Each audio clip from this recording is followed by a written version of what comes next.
नमस्कार दोस्तों, मैं मुकेश कुमार आप सभी दोस्तों को पुनः एक बार दिल से स्वागत करते हैं। आपका अपना परिवार आस एजुकेशन परिवार में कैसे हैं? मस्त है, तंदुरुस्त होंगे। मैं जहां तक उम्मीद करता हूं आप लोग बहुत बढ़िया से होंगे, आपकी तैयारी बहुत बढ़िया चलती होगी। ठीक है, एनसीईआरटी की जब क्लास चल रही है तो आज हम क्लास देखेंगे 6 नंबर। क्या देखेंगे? क्लास 6 देखेंगे, यानी अध्याय भी 6 है सर। अध्याय अध्याय देखेंगे, अध्याय नंबर 6। अच्छा, अध्याय लिखा गया तो लिखने की कोई जरूरत नहीं मेरे बाबू। ठीक है, अध्याय नंबर 6 देखेंगे, पृथ्वी के प्रमुख स्थल रूप। आखिर में थोड़ा सा परिभाषा हम देख लेते हैं, तब बाद में लिखवाएंगे। थोड़ा सा आपसे बातें करेंगे, आज बातें करेंगे, मीठी मीठी बातें करेंगे, मीठी मीठी। एक बात बताओ ध्यान से, पृथ्वी के स्थल रूप पर हम लोगों ने क्या क्या देखा है, एक बात याद रखिएगा ध्यान से। देखो हमको क्या क्या स्थल रूप में देखने को मिलता है। मैं अपना आंख बंद किया तो मुझे लगा कि हाँ सर, कहीं पे जमीन ऊंच खाल है। हर जगह जमीन अगर बढ़िया रहता तो हमें से चलते तो वार भाई बढ़, लेकिन जहां आगे तक गए घचाक दे। यानी कि सर कहीं पे गड्ढा है, कहीं पे ऊंच है। अरे है ना। यानी कि विभिन्न रूप जो होते हैं, पृथ्वी के जो विभिन्न रूप होते हैं, एक बात याद रखिएगा, यह स्थल रूप में कई प्रकार के देखने को, कहीं पूरा गड्ढा है, कहीं कहीं थोड़ा सा गड्ढा है, कहीं बहुत ज्यादा गड्ढा है, कहीं पे बहुत ज्यादा गड्ढा है, कहीं पे ऊंचा है, कहीं पे पर्वत है, कहीं पे पठार है। ठीक है, तो इसी में ये परिभाषा लिख लीजिएगा। परिभाषा में बस यही थोड़ा सा लिखिएगा कि पृथ्वी के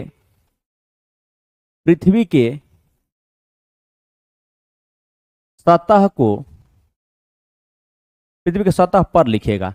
पृथ्वी के सतह पर बहुत सारे विभिन्न प्रकार की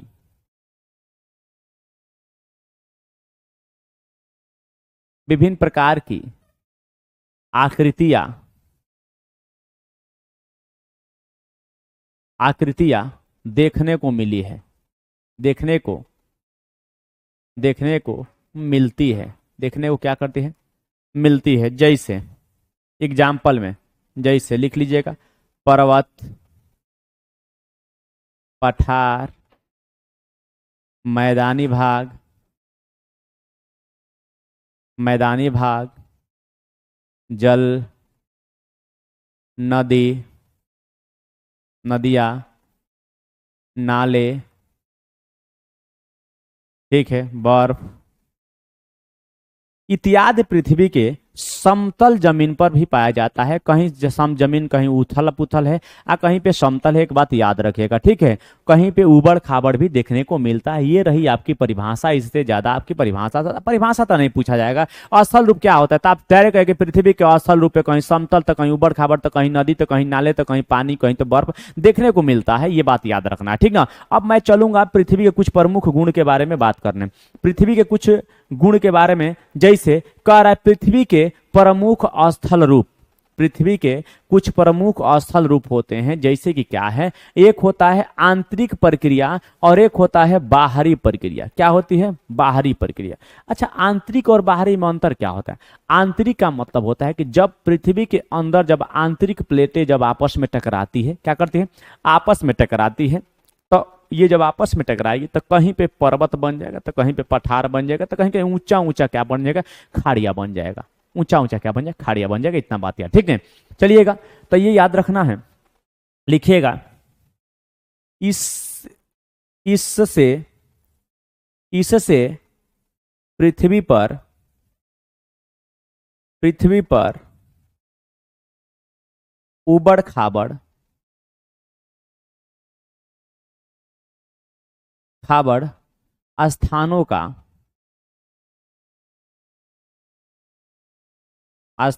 क्या होता है? निर्माण होता है। क्या होता है? पृथ्वी पर उबड़ खाबड़ स्थानों का निर्माण होता है, ठीक है। कहीं पर यह ऊपर उठ जाता है और कहीं पर यह धंस जाता है। यानी कि पृथ्वी के आंतरिक प्रक्रिया के कारण उबड़ खाबड़ स्थानों का निर्माण होता है। अर्थात हम कह सकते हैं, अर्थात में लिखेगा, अर्थात अर्थात इस प्रक्रिया के कारण,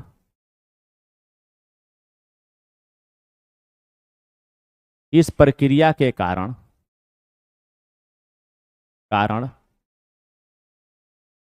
पृथ्वी पर कुछ स्थान ऊपर उठ जाते हैं,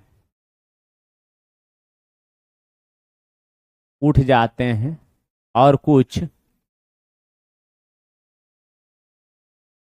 कुछ नीचे धंस जाते हैं।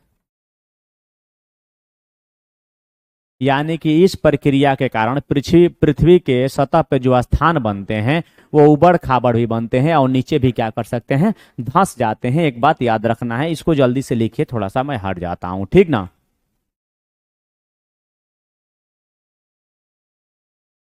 हो गया तो मैं मिटाता हूं, आगे लिखता हूं, ठीक है।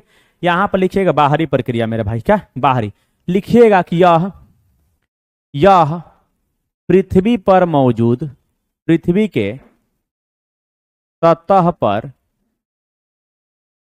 पर मौजूद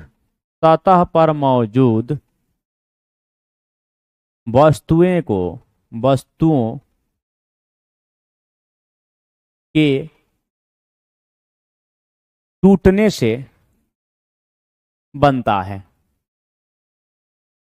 यानी कि यह एक ऐसा प्रक्रिया है जो बाहरी प्रक्रिया है, जो स्थल के लगातार टूटने से क्या होती है, यह बनने की प्रक्रिया होती है। मैंने पहले स्थल होता है, उसके बाद टूटेगा, तो टूटेगा कैसे, तो अपर्दन अपर्दन के विधि से टूटेगा। मैं इसके बारे में आगे मैं बड़ा बताऊंगा, ठीक है, आगे मैं इसके बारे में बताऊंगा, आपको परेशान होने की जरूरत ना है।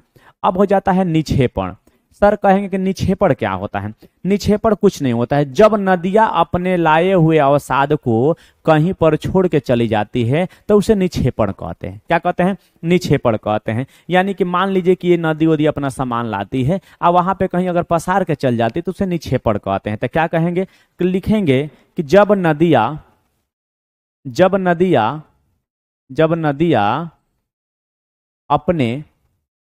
अपने साथ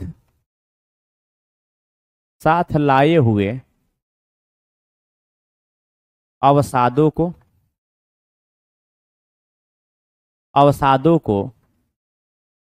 किनारे लगाकर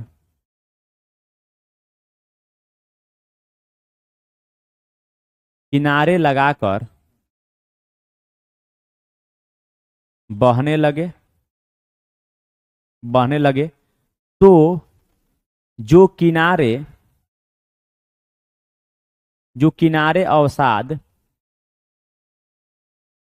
अवसाद लगे रहते हैं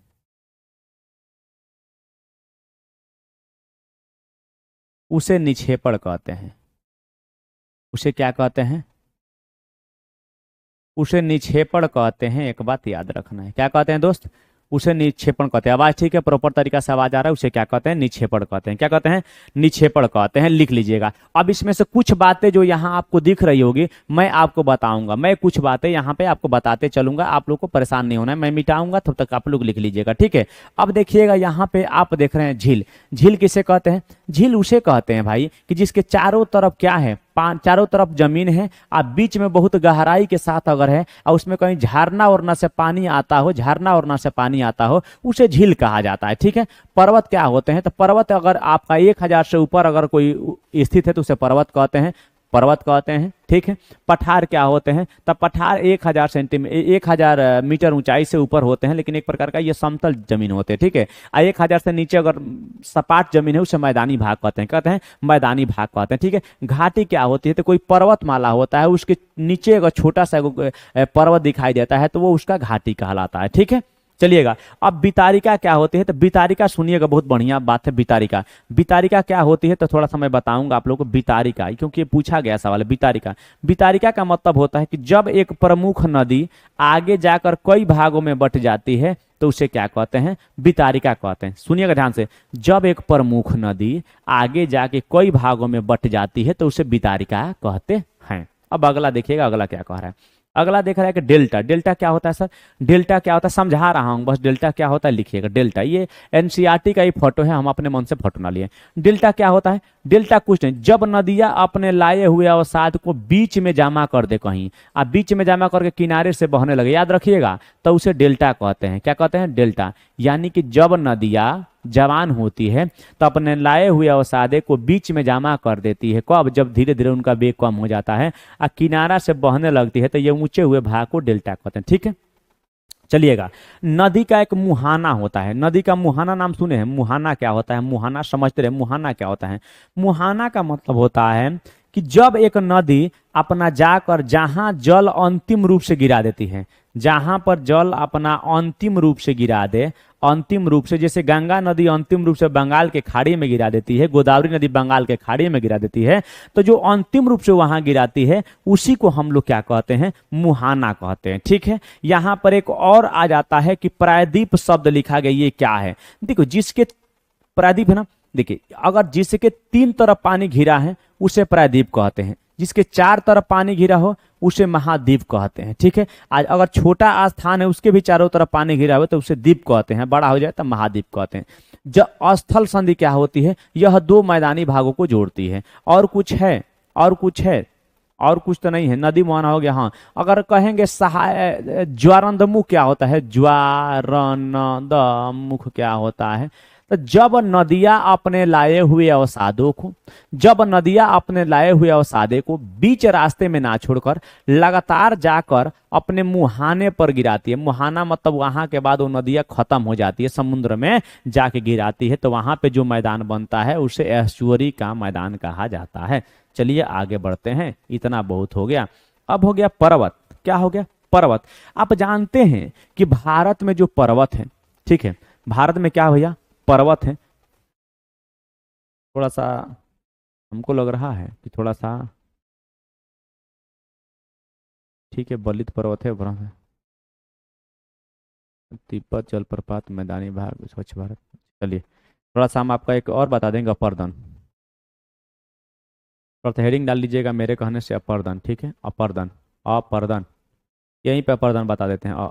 यहीं पे अपर्दन आपको हम बता देते हैं, यहीं पे अपर्दन हेडिंग डाल लीजिए। अपर्दन, अपर्दन क्या होता है? अपर्दन, अपर्दन, अपर्दन क्या होता है? अपर्दन लिखिएगा। अपर्दन में, अपर्दन का मतलब होता है काटाव। लिखिए, यह यह नदियों, नदियों एवं समुद्रों,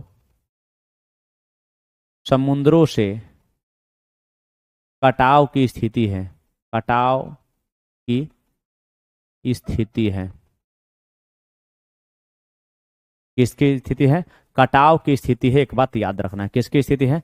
कटाव की स्थिति, यानी कि इसके कटने से बनता है। एक बात याद रखना, आप लोग भी जानते हैं कि जब नदी उदी बहती है तो धीरे धीरे अपना क्या करते हैं? मिट्टी उट्टी काटते हैं। देखना, ये गंगा जी बढ़िया, ये कितना बिहार के आदमी के साफ कर दी है। ठीक है, कितना जो बिहार के जनता को साफ करके चली जाएंगी, घर द्वार सब लेके चल जाएगी। ठीक है, घर द्वार क्या हो जाती है? सब कुछ लेके चली जाएगी। लिखिएगा, यह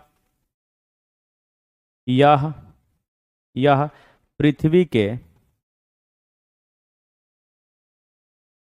सतह भाग को घिस कर बनता है। मन टूट कर बनता है, सिंपल बात यही कहना चाहता है, टूट कर बनता है और कुछ नहीं। ठीक है, अपर्दन की प्रक्रिया के द्वारा क्या होता है? सतह नीचे हो जाती है। ठीक है, लिखिएगा, इस प्रक्रिया से, इस प्रक्रिया से सतह, सतह नीचे हो जाती है। या अच्छा एक बात बताओ, अपने घर द्वार में जाइएगा और टुल्लू पंप लीजिएगा।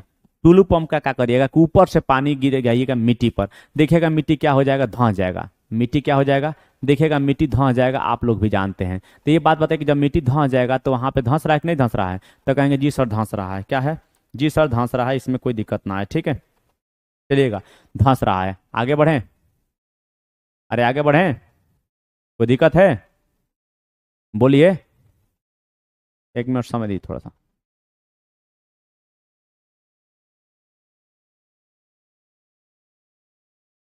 फिर क्या हो गया? साउंड, हेलो, साउंड बराबर है? साउंड प्रक्रिया ठीक है आप लोगों का?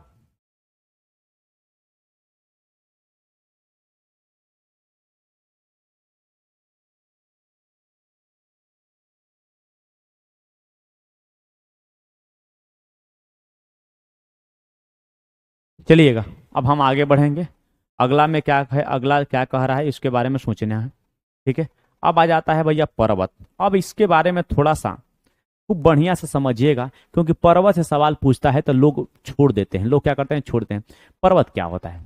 पर्वत एक प्रकार का पृथ्वी का पृथ्वी की सतह से कम 600 मीटर ऊंचे हुए भाग, उठे हुए भाग को पर्वत कहा जाता है। पर्वत से हमें क्या क्या मिल सकता है? तब पर्वत जो होते हैं हमसे बिजली दे सकते हैं। बिजली, उसी के सहारे टिहरी बिजली परियोजना, टिहरी बांध बनाया गया जिससे हमको मिल सकता है। पर्वतों का पानी सिंचाई और बिजली उत्पादन के लिए उपयोगी किया जाता है। कुछ ऐसे पर्वत होते हैं जिस पर बर्फ ढका रहता है, और जब बर्फ से ढका रहता है तो वहां से कुछ नदियां निकलती, इसे हिमानी नदियां कहते हैं हिमालयी नदियां कहते हैं, या सदाबहार नदियां कहा जाता है। पृथ्वी की सतह की एक प्राकृतिक ऊंचाई को पर्वत कहा जाता है, ये भी आप बात जान, ठीक है। इसकी ऊंचाई कम से कम 600 मीटर तक होती है। कितना? 600 मीटर तक होती है, ठीक है। कुछ पर्वत बादलों से ऊंचे होते हैं, कुछ पर्वत बादलों से नीचे होते हैं। इतने बड़ा ज्यादा कंफ्यूजन नहीं करना, ठीक है। कुछ पर्वत ऐसे होते हैं जो समुद्र के नीचे रहते हैं। चलिएगा, इसके बारे में मैं लिखा देता हूं, छोटा सा टकर के लिखाऊंगा, लिखिएगा। इसकी ऊंचाई इसकी ऊंचाई 600 मीटर होती है। 600 मीटर होती है। यह यह पृथ्वी के सतह के ऊपर तथा नीचे भी हो सकते हैं, ठीक है। जरूरी नहीं है कि ऊपर ही होते हैं, लिखिएगा। इससे इससे हमें बिजली, नदी नदियाँ बिजली, नदियाँ, पेड़ पौधे, जड़ी बूटियाँ इत्यादि प्राप्त होता है। क्या होता है? इत्यादि प्राप्त होता है, याद रखना, इत्यादि प्राप्त होता है, ठीक है। जो ये पर्वत होते हैं, पर्वत पे क्या होते हैं, कुछ पर्वत पे क्या हो जाते हैं, बर्फ जम जाते हैं, जिससे वहां से हिमालय पार, या बोले तो सदाबहार नदियां यहां से आती है। इसलिए नदियां भी यहाँ पे हम मेंशन कर दिया है, नदियां भी यहाँ पे मेंशन कर दिए हैं, ठीक है। लिखना तो लिखिए, लिखिए कुछ पर्वत बर्फों से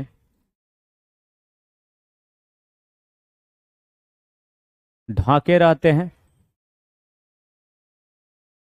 और वहां से वहां से वहां से नदियां निकलती है, वहां से नदियां निकलती है।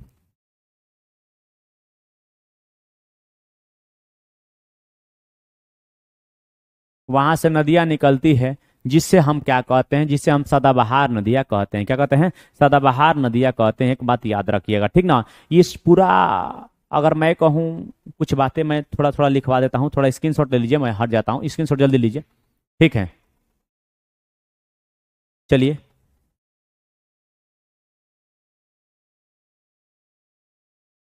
हो गया, आगे बढ़े। चलिएगा, अगला सवाल, अगला लिखिएगा। कुछ जो पर्वत होते हैं, कुछ पर्वत बादलों से बादलों से ऊपर रहते हैं। जैसे जैसे असम मौसम में जाइएगा ना, तो वहाँ पे ऐसे मिलेंगे कि वो ऊपर मिलते हैं। जब उस पे चढ़िएगा ना, तो लगेगा आप बादल आपके नीचे हैं, आप बादल पे आप चल रहे हैं, बादल पे क्या कर रहे हैं, आप चल रहे हैं। इस तरीका से होगा, ठीक है, इस तरीका से होगा। आप जानते हैं कि भारत, पूरा विश्व में सबसे ऊंचा अगर कोई है तो वो है माउंट एवरेस्ट। सबसे ऊंचा कौन है? माउंट एवरेस्ट है, यह बात याद रखिएगा। सबसे लंबा पर्वतमाला कौन है? तो कहिएगा कि सर वो एंडीज पर्वतमाला है, ठीक है, जो कि दक्षिणी अमेरिका में पाई जाती है, ठीक है। अब इसी क्रम में थोड़ा सा हम आगे बढ़ेंगे, इसी क्रम में क्या करेंगे बाबू, हम थोड़ा सा आगे बढ़ेंगे, ठीक ना। चलिएगा, कुछ बात ऐसी होती है कि प्रशांत महासागर में मानाकी पर्वत जो है भैया, जो प्रशांत महासागर में जो मानाकी पर्वत है, हो क्या सतह के नीचे है। तो माउंट एवरेस्ट कितना? 10,250 मीटर ऊंचा है। सिंपल बात याद रखिएगा कि सबसे ऊंचा पर्वतमाला, सबसे ऊंचा पर्वत लिखिए, सबसे ऊंचा अगर पर्वत आप लोगों से कहे तो कहिएगा कि माउंट एवरेस्ट है। क्या है? माउंट एवरेस्ट है। एक बात याद रखिएगा, सतह से इसकी ऊंचाई 88-49 मीटर के आसपास है। ठीक है। सबसे अगर लंबी कह देगा, लंबी, तो यहाँ पर एंडीज पर्वतमाला आ जाएगा। कौन आ जाएगा? एंडीज पर्वतमाला आ जाएगा। एंडीज पर्वतमाला आ जाएगा। एक बात याद रखना, कौन आ जाएगा? एंडीज पर्वतमाला आ जाएगा। ठीक है। एक और मैं बात बता देता हूँ कि कुछ ऐसे भी होते हैं, कुछ ऐसे भी होते हैं जो नवीनतम होते हैं, और कुछ ऐसे भी होते हैं जो अवशिष्ट और पुरानी या ब्लैक पर्वत या फोल्डेड माउंटेन का भी उदाहरण होता है। ठीक ना? चलिएगा, अब हम यहाँ पे थोड़ा सा एक बात आपको लिख देंगे। हम यहाँ पे लिखेंगे, आप लोग लिख लीजिएगा कि आखिर में पर्वत जो मुख्यतः है कौन कौन है। तो सबसे लिखिएगा कुछ मुख्य पर्वतमाला। जैसे पहला लिखिएगा, पहला हिमालय पर्वत, हिमालय भी लिख सकते हैं, हिमालय भी लिख सकते हैं, हिमालय भी लिख सकते हैं, एंडीज भी लिख सकते हैं। एंडीज के साथ साथ अगर आप लोग लिखना चाहें तो रॉकी भी लिख सकते हैं। रॉकी के साथ साथ आपको एटलस भी लिख सकते हैं।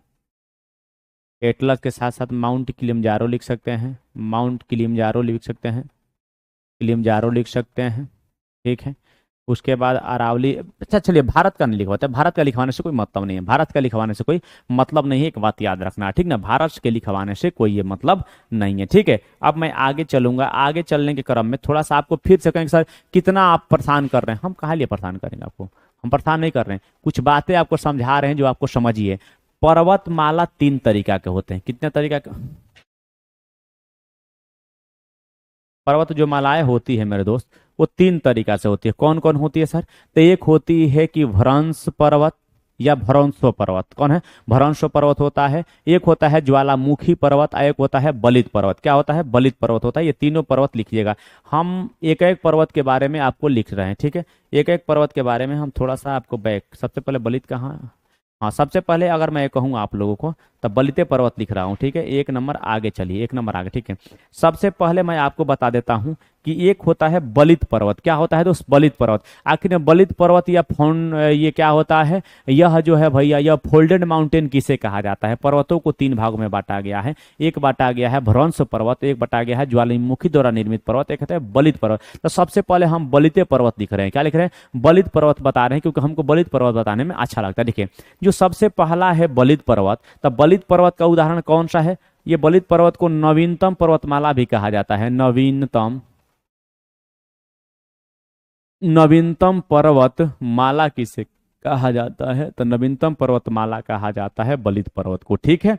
लिखिएगा इसके उदाहरण कौन कौन से हैं। एक बात, उदाहरण, इसके उदाहरण कौन कौन से हैं तो लिख लीजिएगा। इसके उदाहरण है सर आपके हिमालय है, सबसे पहले हिमालय याद रखिएगा। हिमालय के बाद आपका रॉकी है। क्या है? रॉकी है। जिसका निर्माण बहुत साल पहले नहीं हुआ है, हाल फिलहाल में हुआ है, उसे बलित पर्वत कहा जाता है। ठीक है। क्या कहते हैं? बलित पर्वत उसे कहा जाता है। और कोई दिक्कत है तो बताइए, और कोई दिक्कत है तो बताइए। ठीक है। और कोई दिक्कत नहीं होना चाहिए। ठीक ना?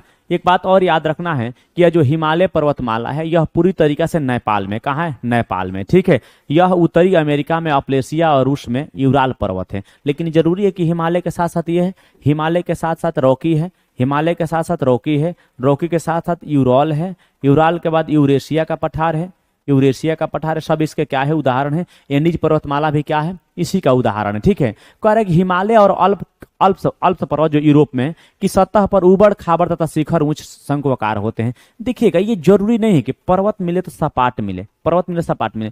पर्वत पर क्या मिल सकता है? पर्वत पर इस तरीका से आपका नोकीला टाइप का एक स्थान भी मिल सकता है, जैसे कि कहीं पे गड्ढा मिल जाएगा, कहीं पे समतल मिल जाएगा। यही है आपके हमारे ये बलित पर्वत का उदाहरण। बलित पर्वतमाला का जब इंफॉर्मेशन होता है, तो आंतरिक जब बलन, जब पृथ्वी के जब आंतरिक प्लेटें आपस में जब टकराती है, तो भूकंप के साथ साथ कहीं पे बहुत ज्यादा मुड़दार हो जाता है। तो जब वही मिट्टी ऊपर आकर मुड़ जाती है तो उसे मुड़दार पर्वत कहा जाता है। ठीक ना? भारत में जो अरावली पर्वतमाला है, एक बात याद रखिए, भारत में जो अरावली पर्वतमाला है, यह पुरानी बलित पर्वतमाला का उदाहरण है। क्या है? जो भारत में अरावली पर्वतमाला है, लिखेगा लिखेगा, अरावली पर्वतमाला, अरावली पर्वतमाला, पर्वतमाला, अरावली पर्वतमाला क्या है?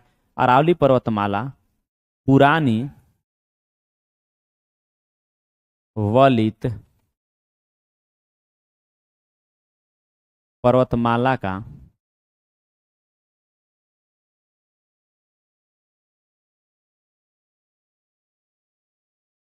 क्या है, उदाहरण है। क्या है, उदाहरण। ठीक है, और कोई दिक्कत ना है, ये बात अगर समझ गए होंगे तो यही है बलित पर्वतमाला। बलित पर्वतमाला को नवीनतम पर्वतमाला के श्रेणी में कहा जाता है, ये बात याद रखना। ठीक ना।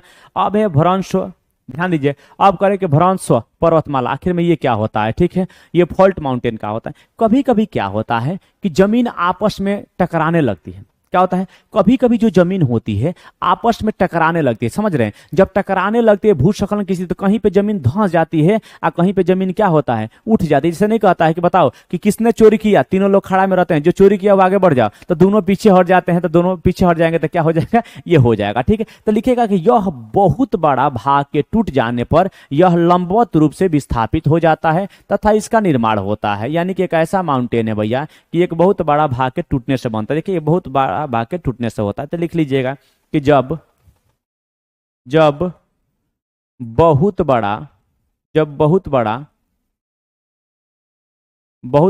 भाग टूटकर अलग हो जाता है,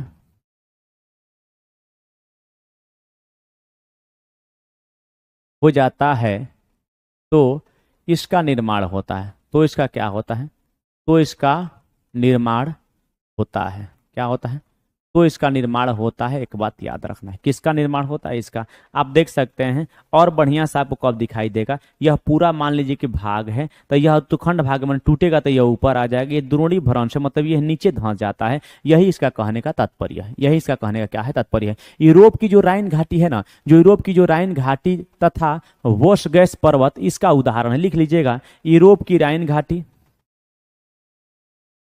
यूरोप की राइन घाटी इसका उदाहरण है।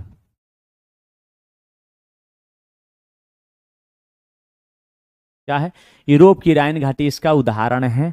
एक बात याद रखना है, ठीक ना। एक और है बोस गॉस, अगर कहेगा तो बॉस गॉस भी रखिएगा, बॉस गॉस भी इसका क्या है, उदाहरण है। यानी कहने का मतलब सिंपल बात है, अगर बड़ा एक टुकड़ा है, अगर टूट के दूसरा में अगर एक नीचे धंस जाए या एक बिखर के अलग हो जाता है, तो उससे जो बनता है उसको ही कहते हैं भ्रंश।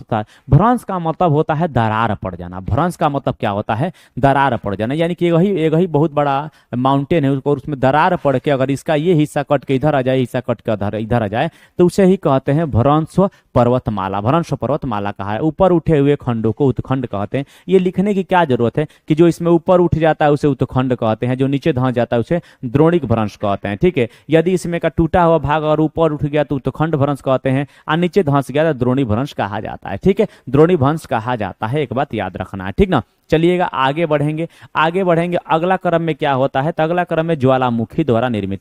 सबसे पहले कुछ बातें हैं, समझ लीजिएगा। ज्वालामुखी सुनिए, देखिए, जब ज्वालामुखी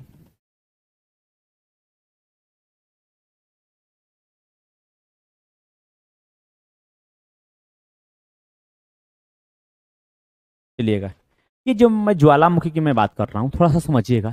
ये ज्वालामुखी जो पर्वतमाला है, इसमें क्या करना है दोस्त, तो ज्वालामुखी जो पर्वत होते हैं क्या होते हैं कि जब यह नीचे रहता है, इसका गर्म धुआं जल कण वाष्प जब नीचे रहता है, तो धीरे धीरे कर कर ये इसमें आग लगता है तो गर्म हो जाता है। तो जहां से जमीन की मोटाई होती है वहां से निकलता है। जब निकलेगा तो यह लावा, और लावा निकल के क्या हो जाएगा, पूरा पृथ्वी के सतह पे जमा हो जाएगा। क्या हो जाएगा, पृथ्वी के सतह पर क्या हो जाएगा, जमा हो जाएगा। अगर यह जमा हो गया, अगर बहुत ऊपर हो गया, तो कहेंगे कि पर्वत का तो निर्माण हुआ है, लेकिन किसके वजह से हुआ है, तो कहिएगा कि ज्वालामुखी के द्वारा। तो कहिएगा ज्वालामुखी द्वारा निर्मित पर्वत को ज्वालामुखी पर्वतमाला कहा जाता है। ठीक है, लिखिएगा, ऐसे पर्वतमाला ऐसे पर्वतमाला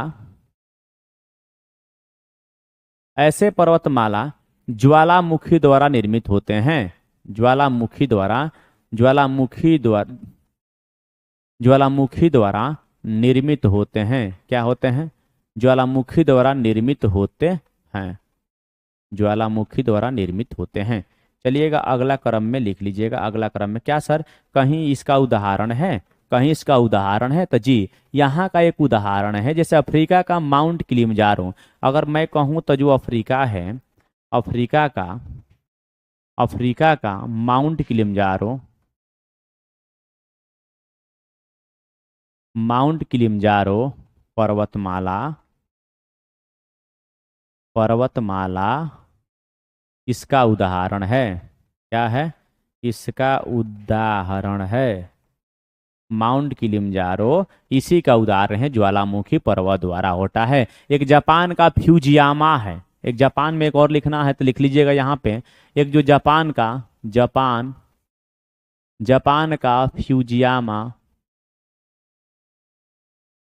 फ्यूजियामा पर्वतमाला इसका उदाहरण है। पर्वत माला इसका उदाहरण है। क्या है? इसका उदाहरण है।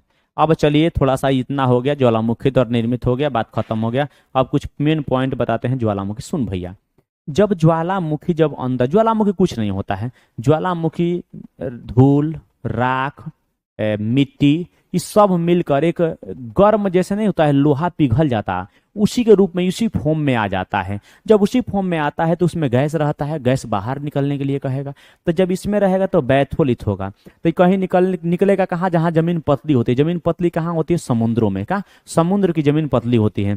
लेकिन जहाँ से निकलने वाला रहता है, वहां पे सबसे पहले रेडोन गैस आ जाती है। कौन गैस आ जाती है? रेडोन गैस आ जाती है। एक बात याद रखना है, ठीक ना। जब यह ऊपर जब दिखाई देता है तो इसको लावा कहते हैं। क्या कहते हैं? लावा। और जब यह सतह पर अगर चिपट जाए तो कहते हैं कि ज्वालामुखी द्वारा निर्मित मिट्टी। मिट्टी भी होता है ज्वालामुखी। अगर यह ऊंचा बहुत बड़ा भाग ले तो ज्वालामुखी द्वारा निर्मित पर्वत का रूप ले लेता है, लेकिन 600 मीटर से ऊंचाई पर हो जाएगा तो यह पर्वत का रूप ले लेगा। आप भी बात जानते हैं। क्या करते हैं? आप भी बात जानते हैं, इसमें कहीं से डाउट ना है, ठीक है। तो कहेंगे जी सर। अब हम आगे चलेंगे पठार। क्या चलेंगे? पठार। पठार क्या होता है इसके बारे में थोड़ा सा जान लेंगे, ठीक है।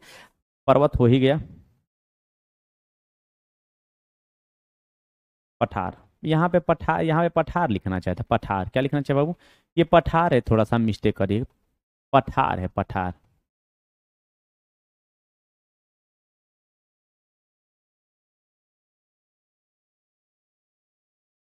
ठीक है, पठार है। अच्छा, पठार क्या होता है सर? पठार कुछ नहीं होता है। 1000 मीटर से ऊपर रहेंगे, लेकिन वहां की जमीनें समतल होती है, उसे पठार कहते हैं, ठीक है। देखिए, भारत में जो दक्कन का पठार है वो सबसे पुराने पठारों में से एक है। पठार एक समतल ऊंच भूमि होती है। इसका ऊपरी भाग क्या होता है? मेज के समान के सपाट होता है। मैं यहाँ पे कुछ बातें लिखता हूँ, लिख लीजिएगा, ठीक है। लिख लीजिएगा, लिखिएगा। यह यह 1000 1000 मीटर से ऊंचे होते हैं। क्या होते हैं? ऊंचे होते हैं। इसकी जमीनें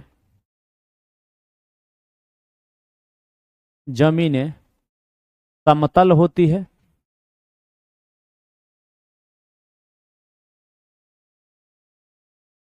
समतल होती है, ठीक है। इसकी जमीनें क्या होती है? समतल होती है, ठीक है। इसकी जो भी जमीनें होगी वो समतल होगी। एक बात याद रखिएगा, जो भारत में जो दक्कन का पठार है इसका मुख्य उदाहरण लिखिएगा। भारत में दक्कन का पठार,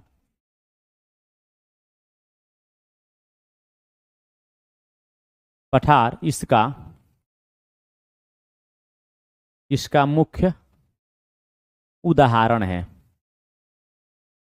भारत में जो दक्कन का पठार है उसका क्या है? मुख्य उदाहरण है। एक बात याद रखिएगा, ठीक है। इसका ऊपरी सतह जो मेज की तरह होता है, मेज की तरह कहे या सपाट कहो, एक ही बात है, ठीक है। ये लावा पठार वाली जो काली मिट्टी होती है ये समृद्ध होती है। इसमें क्या आती है? काली मिट्टी आती है जो उपजाऊ और खेती के लिए काफी उपयुक्त होती है। तो लिखिएगा कि इसमें अधिकतर यह अधिकतर यह अधिकतर यह यह लावा मिट्टी से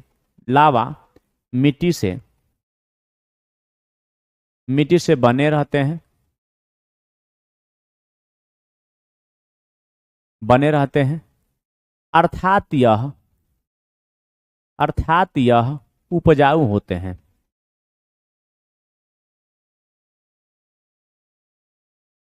ठीक है, इसका प्रयोग खेती के लिए किया जाता है। खेती के लिए किया जाता है। क्या किया जाता है? इसका उपयोग खेती के लिए किया जाता है। एक बात आपको समझना होगा, ठीक है। तो आपके नज़र में होगा कि जी सर, अगर आप बता रहे हैं तो बढ़िया बता रहे हैं, तो इससे ज़्यादा नहीं लेना है यार। एक अफ्रीका का है ना, अफ्रीका का जो पठार है सोने और हीरे के खनन के लिए जाना जाता है। यानी कि ये जो पठार होते हैं अत्यधिक क्या होते हैं, खनिजों से भरा रहते हैं। क्या रहते हैं? लिखिएगा, यह खनिज पदार्थों से खनिज पदार्थों से भरपूर होते हैं। क्या होते हैं? भरपूर होते हैं। जैसे एग्जाम्पल में अफ्रीका का पठार,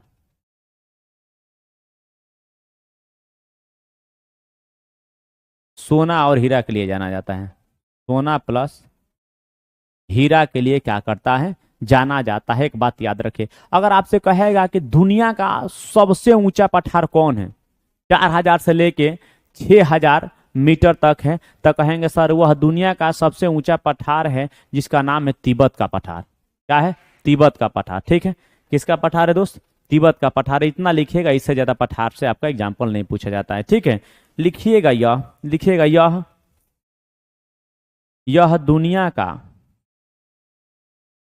दुनिया का सबसे ऊंचा पठार है।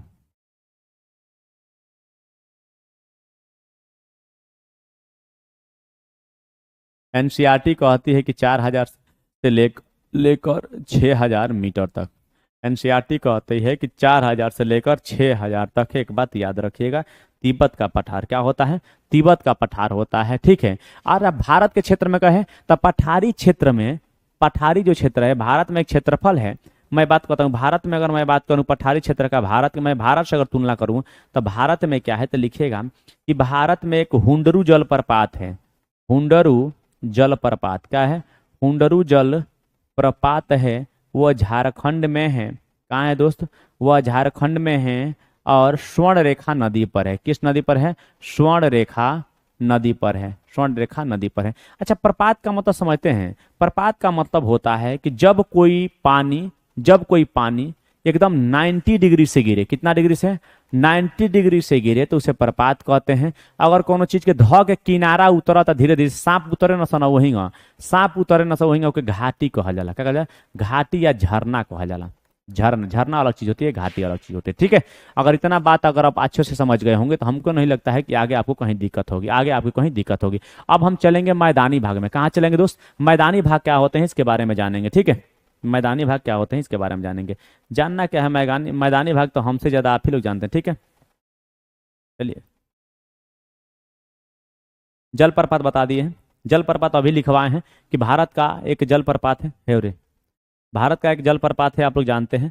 भारत का जलप्रपात है जो कि हुंडरू जलप्रपात है। कहाँ है? तो हुंडरू जलप्रपात स्वर्ण रेखा नदी पर है। यह झारखंड में। बात खत्म हो जाती है यहीं पर, ये बात खत्म हो जाती है। ठीक है, अब आ जाती है बहुत सारे जलप्रपात है, लेकिन जब एनसीईआरटी में बहुत सारा जलप्रपात का जब चर्चा नहीं है तब मैं क्यों चर्चा करने जाऊँ। ठीक है, अब है मैदानी भाग। क्या है? आ जाते हैं मैदानी भाग में। चल भैया मैदानी भाग। अच्छा, मैदानी भाग क्या होते हैं तो आप लोग जानते हैं मेरे भाई कि मैदानी भाग में हम लोग क्या करते हैं, खेलते हैं, कूदते हैं, मजाक करते हैं, गाड़ी चलाते हैं, उसमें पेड़ पौधे उगा देते हैं, उसमें फसल उगा देते हैं, उसमें धान की रोपाई करते हैं। यानी कि सब प्रक्रिया जो होता है मैदानी भाग में होता है। ठीक है, तो लिखिएगा यह यह एक यह एक संक्रमण क्षेत्र होता है।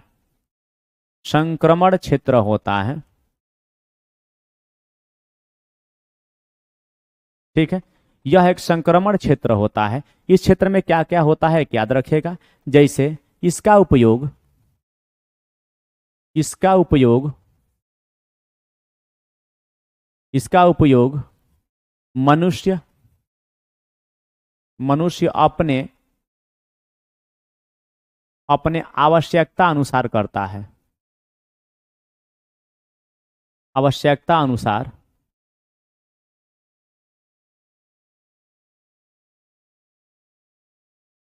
मनुष्य इसका उपयोग अपने आवश्यकता अनुसार करता है। लिखिएगा इसकी ऊंचाई इसकी ऊंचाई 1000 मीटर से कम होती है, और सपाट होती है।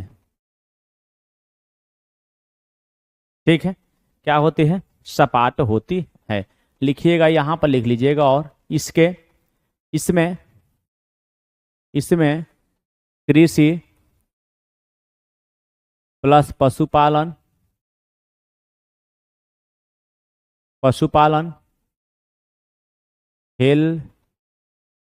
खेलना, कृषि, पशुपालन, खेलना, उसके बाद यात्रा, सड़कें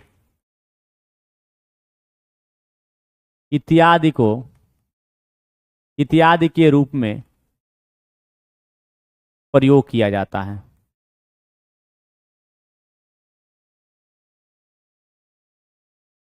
यही है आपका मैदानी भाग। क्या है मैदानी भाग? भारत में अगर मैं कहूं कि सबसे अगर उपजाऊ कोई मैदानी भाग है तो गंगा और ब्रह्मपुत्र का जो मैदान होता है सबसे भारी मैदान है। ठीक है, इसमें कहूं कि सबसे बड़ा मैदान जो होता है एशिया और उत्तरी अमेरिका में पाए जाते हैं। ठीक है, एशिया और उत्तरी अमेरिका में सबसे बड़ा मैदान पाए जाते हैं। लिख लीजिएगा, ये तो हुआ इसका एग्जाम्पल। अब लिखिएगा जो मैदानी भाग होते हैं यह सबसे बड़ा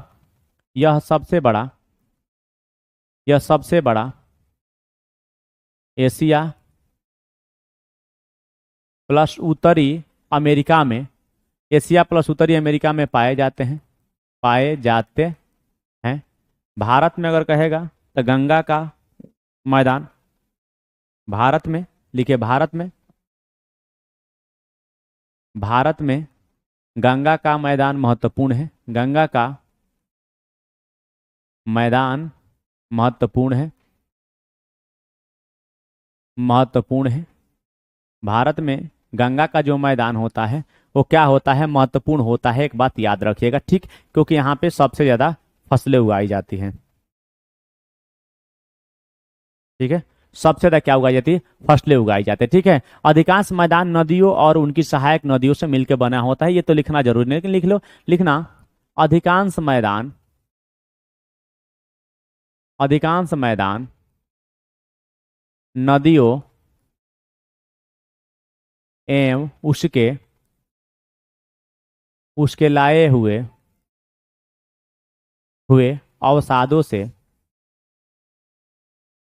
अवसादों से मिलकर बना होता है। मिलकर क्या होता है? बना होता है। एक बात याद रखिएगा, क्या होता है? मिलकर बना होता है। ठीक है, इसी के तर्ज पे अब हम चलेंगे एनसीईआरटी ग्रुप में। स्वच्छ भारत नहीं बताएंगे। स्वच्छ भारत का मतलब क्या होता है? तो स्वच्छ भारत का मतलब होता है कि बाबू भारत में जो है, भारत ने स्वच्छ भारत एक कार्यक्रम चालू किया था। उसमें क्या करता है कि साफ सफाई रखना है। क्या रखना है? साफ सफाई रखना है। तो स्वच्छ भारत के बारे में आपको बहुत ज्यादा, देखिए क्या लिखवा सकते हैं स्वच्छ भारत के बारे में। स्वच्छ भारत मिशन भारत का एक ऐसा मिशन है कि पूरे देश को साफ सुथरा रखना है, नदियों को भी साफ रखना है, अगर रोडों को साफ करना है, अपने आसपास के पड़ोसी शहरों को भी साफ रखना है। मतलब सिंपल बात है, भारत का एक ऐसा ये है कि साफ सुथरा नदी उदी, साफ सुथरा आपका शहर, साफ सुथरा गाँव होना चाहिए। इसी के क्रम में यह एनसीईआरटी क्लास 6 नंबर जो चैप्टर होता है वह समाप्त होता है। अब हम बढ़ेंगे एनसीईआरटी क्या कहती है। एनसीईआरटी के बारे में हम खूब बढ़िया से पढ़ेंगे। ठीक है, चलो एनसीईआरटी चलते हैं। एनसीईआरटी ठीक है दोस्त, यही है। कह रहा है कि पृथ्वी, थोड़ा बड़ा कर लेते हैं ताकि आपको समझ में आ जाए। ठीक है, आखिर में जब ये चला गया। ठीक है, चलिए। कह रहा है कि पृथ्वी के प्रमुख स्थल रूप, अच्छा ठीक है भाई, पृथ्वी के प्रमुख स्थल रूप देखते हैं क्या करता है। खूब भाग रहा है इधर से। चलिए, पृथ्वी के प्रमुख स्थल रूप, क्या आप जानते हैं पहाड़ी व स्थलीय भाग है जो कि आसपास की भूमि से ऊंची उठी होती है। 600 मीटर से अधिक ऊंचाई एवं खाड़ी ढाल वाली पहाड़ी को पर्वत कहा जाता है। 8000 मीटर से ऊंचे कुछ पर्वतों के नाम बताएं। कह रहा है कि आप इसमें कुछ स्थल रूपों को जरूर देखा होगा जो चित्र 6.1 में दिखाया जाएगा। आप देखेंगे कि पृथ्वी की सतह पर सभी जगह एक समान नहीं है। पृथ्वी पर अनगिनत प्रकार के स्थल रूप हैं। स्थल मंडल के कुछ भाग ऊंचे, नीचे तथा कुछ समतल होते हैं।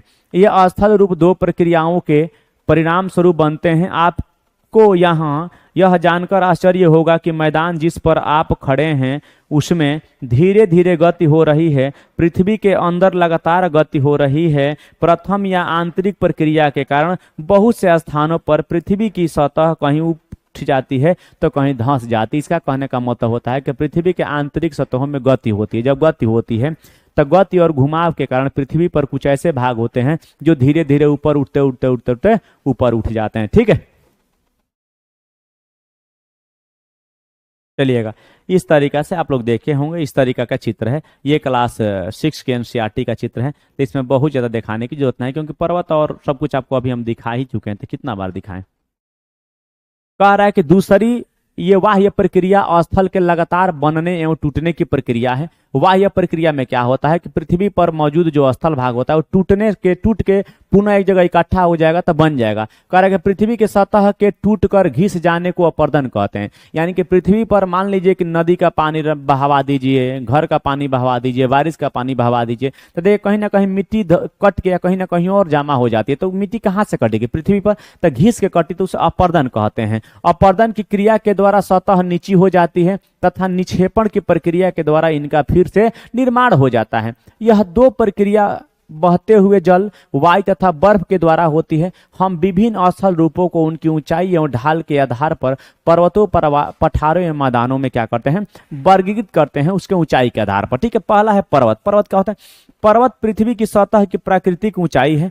पर्वत का शिखर छोटा तथा आधार चौड़ा होता है। माने शिखर जो कहते हैं, शिखर ऐसे होता है, ऐसे शिखर थोड़ा सा कैसे होगा तो ये ऐसे थोड़ा सा चौड़ा होगा, लेकिन ये सबसे ज्यादा चौड़ा। माने सिंपल बात है। एक और नीचे के जो है बेस बा ना, बेस ये चौड़ा रही और ऊपर के अगर बेस का ही नोकीला हुई। ठीक है, यही कह रहा है।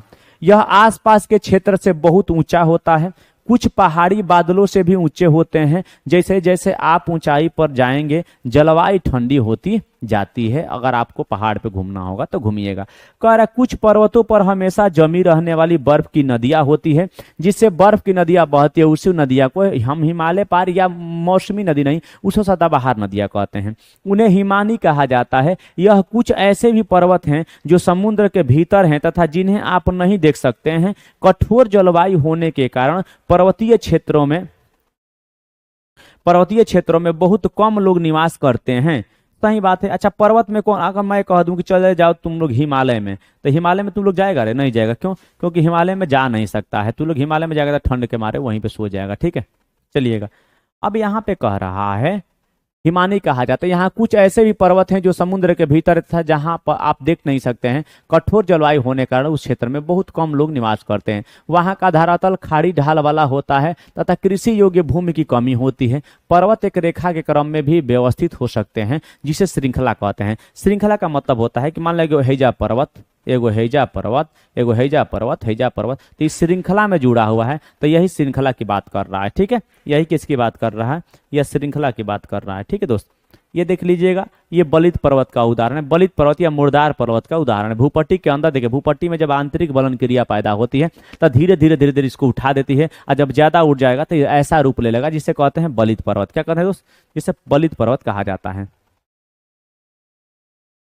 चलिए अगला क्रम देखिए। कह रहा है कि बहुत से पर्वतीय तंत्र समांतर श्रृंखलाओं के क्रम में होते हैं जो सैकड़ों किलोमीटर में फैले होते हैं। हिमालय, अल्प्स तथा एंडीज क्रमशः एशिया, यूरोप तथा दक्षिणी अमेरिका की पर्वत श्रृंखलाएं हैं। मैंने आपको अच्छी तरीके से लिखवा चुका है, अब लिखने की जरूरत आपको नहीं है। कह रहे कि पर्वतों की ऊंचाई एवं आकार में भिन्नता होती है। पर्वत 3 प्रकार के होते हैं। बलित पर्वत को नवीनतम पर्वत, मुर्दार पर्वत भी कहा जाता है। एक भ्रंश पर्वत है जो कि पृथ्वी के आंतरिक बलन के कारण जो कहीं धंस जाती है या कहीं उठ जाती है, या कहीं बड़े पर्वत है उसको टूट जाता है तब इसका निर्माण होता है। एक ज्वालामुखी द्वारा निर्मित पर्वत है। हिमालय तथा अल्प्स बलित पर्वत है जिनकी सतह उबड़ खाबड़ तथा शिखर शंक्वाकार है। शंक्वाकार का मतलब होता है इस तरीका के, शंक्वाकार मतलब इस शंकु के आकार का। भारत की अरावली श्रृंखला विश्व की सबसे पुरानी बलित पर्वत श्रृंखला है। अपर्दन की प्रक्रिया के कारण यह श्रृंखला घिस गई है। उत्तरी अमेरिका के अपलेशियन तथा रूस के यूराल पर्वत गोलाकार दिखाई देते हैं एवं इनकी ऊंचाई कम है। ये बहुत पुराने बलित पर्वत हैं। ठीक है, जब बहुत बड़ा भाग टूट जाता है तथा ऊर्ध्वाधर रूप से विस्थापित हो जाता है तब क्या होता है, भ्रंश पर्वत का निर्माण होता है। मैं आपको लिखवा चुका हूं। ठीक है, ऊपर उठे हुए खंड को उत्खंड तथा नीचे धंसे हुए खंड को द्रोणिक भ्रंश कहते हैं। ये दोनों बातें आपको मैं ऑलरेडी लिखवा चुका हूं। ठीक है, चलिए, कह रहा है कि यूरोप की राइन घाटी तथा वासजैस पर्वत इस तरह के पर्वत तंत्र के उदाहरण, ये भी हमने आपको लिखवा चुका है, तो ये भी आपको परेशान होने की जरूरत ना है। ठीक है, एक भी बात ऐसा ना है कि जो हम आपको लिखवाए ना है। ठीक है दोस्त, चलिएगा।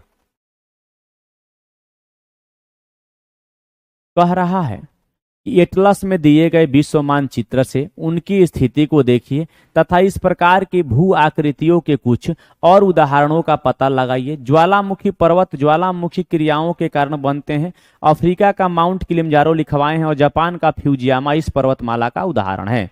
पर्वत बहुत लाभदायक होते हैं। पर्वत जल के संग्राहक होते, मतलब जल अपने अंदर स्टोर करके रखते हैं। इसलिए देखते हैं कभी कभी पर्वत से पानी भी निकलता है। जब पूर्वोत्तर राज्य में जाइएगा तो पर्वत ऑटोमेटिक पानी देते रहते हैं, तो वहां पे गिलास रखा रहता है। अगर आप यात्री हैं तो वहां पे पानी पी सकते हैं, खूब मिष्ट पानी लगता है। ठीक है, बहुत सी नदियों का स्रोत पर्वतों में स्थित हिमानियों में होता है। जलाशयों के जल को लोगों तक पहुंचाया जाता है। पर्वतों के जल का उपयोग सिंचाई तथा पनबिजली के उत्पादन में भी किया जाता है।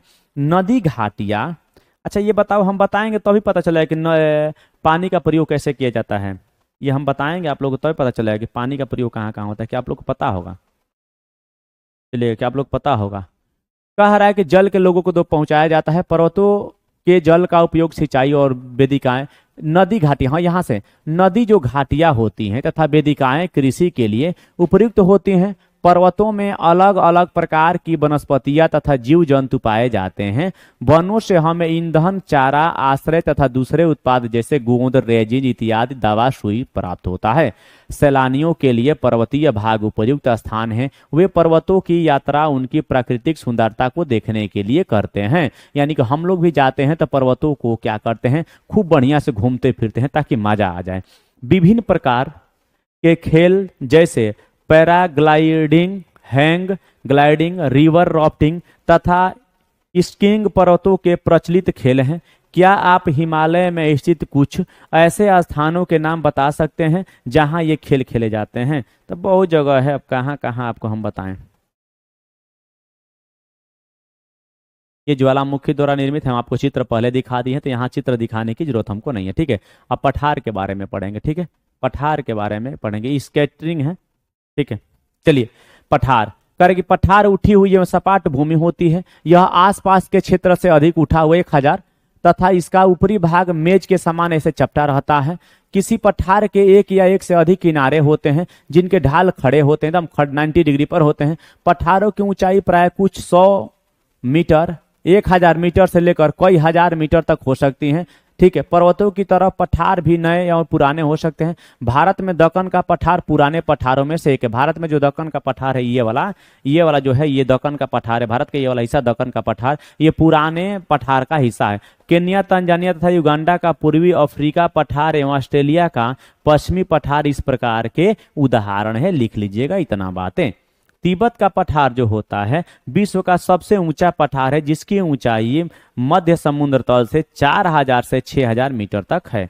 पठार बहुत उपयोगी होते हैं क्योंकि उनमें से खनिजों की प्रचुरता होती है। यह कारण है कि विश्व के बहुत से खनन क्षेत्र पठारी भागों में स्थित हैं। अफ्रीका का पठार सोना एवं हीरा खनन के लिए प्रसिद्ध है। भारत में छोटा नागपुर का पठार लोहा एवं कोयला और मैग्नीज के लिए महत्वपूर्ण है। तो लिख लीजिएगा छोटा नागपुर पठार। तो छोटा नागपुर पठार भारत में एक ऐसा पठार है जो कि खनिज के दृष्टि से बहुत महत्वपूर्ण, जिसे भारत का रूर प्रदेश कहा जाता है। अभी अभी नोट कर लीजिएगा, क्या कहा जाता है? भारत का रूर प्रदेश कहा जाता है। ठीक है, छोड़िएगा मत, ये पॉइंट लिख लीजिएगा। ठीक है,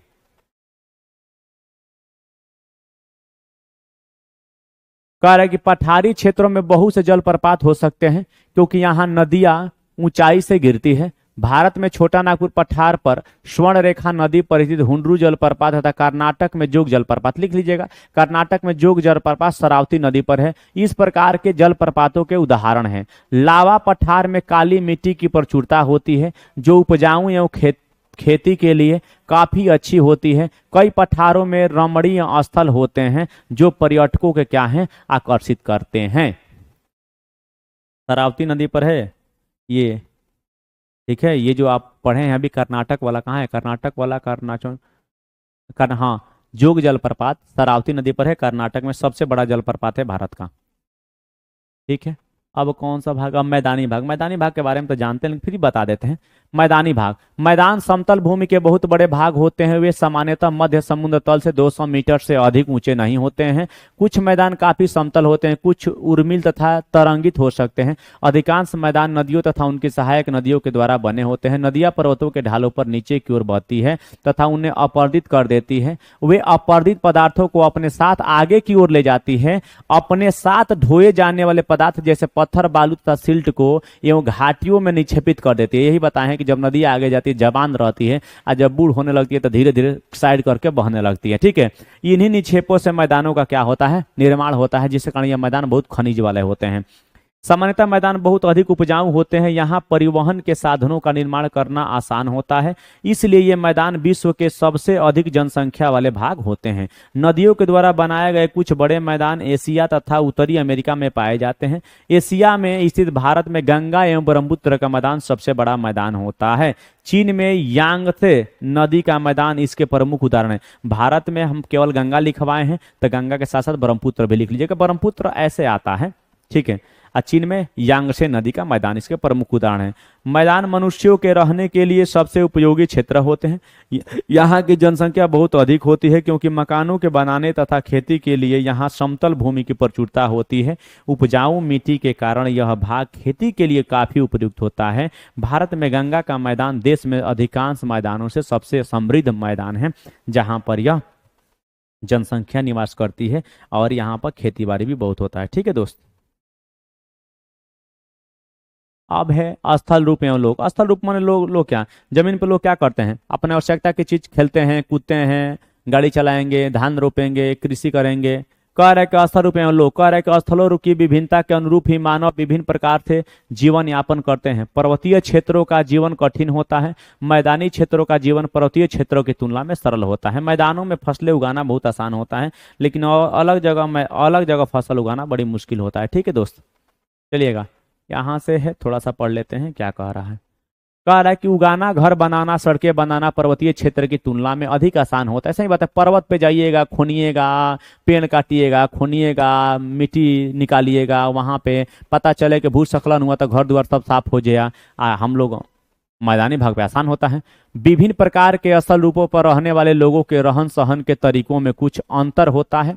क्या आप उनमें से कुछ अंतरों को बता सकते हैं? कभी कभी प्राकृतिक आपदाएं आती, जैसे भूकंप आ जाता है, ज्वालामुखी, उद्गार, तूफान या बाढ़ या बहुत विनाश कर देते हैं। तो सबसे ज्यादा अगर पर्वत पर रहेंगे तो ढेर विनाश ना होगा रे भाई। करके हम इनमें आने वाले खतरों को कम कर सकते हैं। यानी कि जागरूकता अगर फैला देंगे, जागरूकता हो जाए कि भूकंप आने वाले हैं, तो लोग वहां पे कुछ भाग जाएंगे या बच जाएंगे, ठीक है। हम कितने तरीकों से जल एवं स्थल को उपयोग में ला सकते हैं, इसका पता हम अपने आसपास के क्षेत्र से लगा सकते हैं। प्रायः हम स्थल का उपयोग गलत तरीके से करते हैं, जैसे उपजाऊ मिट्टी पर मकानों का निर्माण। उपजाऊ मिट्टी पर मकान का निर्माण नहीं करना चाहिए, ऐसे मिट्टी पर मकान का निर्माण करना चाहिए जब उपजाऊ ना हो, ठीक है। हम लोग कूड़ा किसी भी भूमि या पर पानी में फेंक देते हैं, जो कि उन्हें गंदा कर देता है। हमें प्रकृति के इस महत्वपूर्ण वरदान का उपयोग इस प्रकार नहीं करना चाहिए। उपलब्ध भूमि केवल हमारे ही उपयोग के लिए नहीं है, यह हमारे कर्तव्य है कि हमारे आने वाले भविष्य में बच्चों को भी ये बचा के रखें, ठीक है। वही कह रहा है कि उपलब्ध भूमि केवल हमारे ही उपयोग के लिए नहीं है, यह हमारा कर्तव्य है कि हम आगे आने वाली पीढ़ियों के लिए इसे बढ़िया से रखें, ठीक है। या वो करके देखे, या आपके रूप में है, आप करके देखिएगा, ठीक है। चलिएगा, यही है स्केटिंग करना, बोटिंग करना, ठीक है। खूब देखिए, घूमिए फिरिए, कहाँ कहाँ का शहर है। अभ्यास प्रश्न देख लेते हैं थोड़ा सा, कि नहीं सही है गलत तो देखना। अभ्यास प्रश्न में क्या देखना है, सही है गलत नहीं देखना है। चलिए ठीक है, क्या कह रही, तो मेरा नहीं कराने का है, लेकिन फिर भी देख पढ़ देते हैं हम। पर्वत पठारों से भिन्न होते हैं। कहा था कि पर्वत पठारों से भिन्न होते हैं, ऊंचाई में, ढाल में, अभिमुखता में। तो कह रहा है कि पर्वत जो भिन्न होते हैं वो ऊंचाई में भी होते हैं और किसमें, अभिमुख में भी होते हैं। ठीक है, तो इसमें जो ऑप्शन दिया होगा हमको लगता है कि अभिमुख दिया होगा, अभिमुखता। ठीक है, हिमानी कहाँ पाई जाती है, पर्वतों में, मैदानों में या पठारों में। तो हिमानी याद रखिएगा, हिमानी पर्वतों में पाए जाते हैं। दक्कन पठार कहाँ स्थित है, दक्कन पठार जो है भैया भारत में स्थित है। ठीक है, कह रहा है कि यांगसे नदी कहाँ बहती है, तो यह चीन में बहती है, याद रखना है, चीन में। कह रहा है कि यूरोप की एक महत्वपूर्ण पर्वत श्रृंखला कौन है, तो कहाँ जा रहे हैं दूर, ये अल्प्स है। एडिज कहाँ है, दक्षिणी अमेरिका में पाई जाती है। रॉकीज कहाँ पाई जाती है, उत्तरी अमेरिका महाद्वीप में पाई जाती है। ठीक है दोस्त, अब हम मिलेंगे अगले वीडियो के साथ, तब तक अपना ख्याल रखें और देखते रहें आपका अपना परिवार आस एजुकेशन परिवार। मैं मुकेश कुमार आप सभी दोस्तों को पुनः एक बार दिल से धन्यवाद देते हैं दोस्त। Bye bye.